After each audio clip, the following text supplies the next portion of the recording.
Hey guys, right, really quick one because I don't expect this to take long or there to be much interesting in here.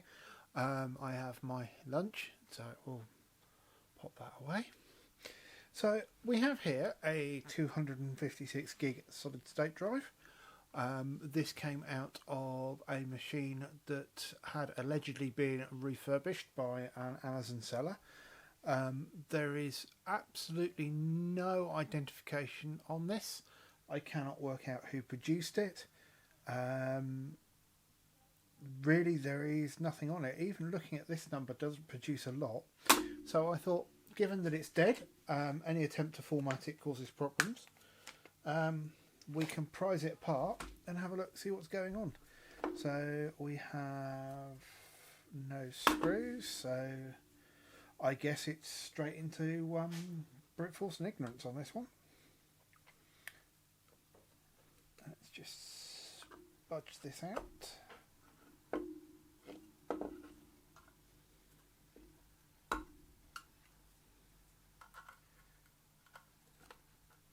Easier said than done. There we go. Well, I can't say that surprises me. As we can see, we have, where are we? There we go. This is quite obviously designed to take more memory than it has. We've got a couple of screws in there. There's a lot of air in there. Let's just pop that apart a little bit further. There really is nothing to an SSD. If you take apart a known brand, you won't see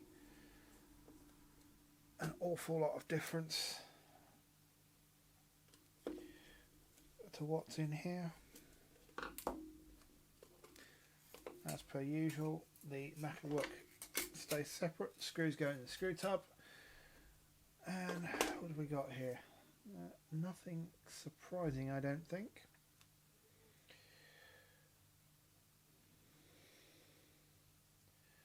Could we focus on the item I'm looking at? So we've got two memory modules there, giving us 256. So that's, I'm guessing, 128 meg each. So fill those positions would give us 512. Fill those would give us a 1 terabyte. So they obviously planned on this going quite a bit further. Just trying to look. That's an M Systems controller. That's an M Systems controller in here. That's just got on focused on the base again, hasn't it? Really, there's nothing in there. This doesn't format. You can do various things to it. You can't format it, and you can't then put data on it. So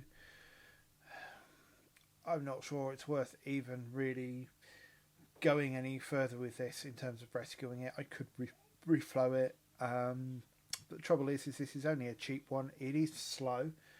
Before it died completely, we did get some joy with it, and it, even for an SSD, it's a cheap SSD, it's slow. And obviously if I reflow this, there's no guarantee it won't.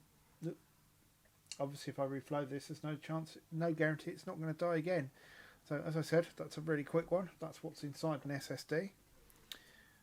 So we have our SATA connectors there, data, power, we have our controller, and then we have our two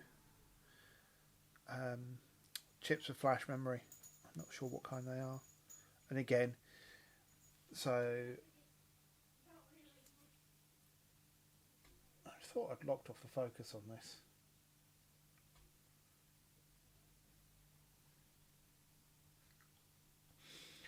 So again, there probably, I don't see any reason why there wouldn't be a 128 gig version, but you've got 128, 256. You populate these to give you 512, and you populate these to give you 1 terabyte. I'm not sure I'd want a 1 terabyte disk with no name and no manufacturer. There is no trace on there at all. So yeah, that one is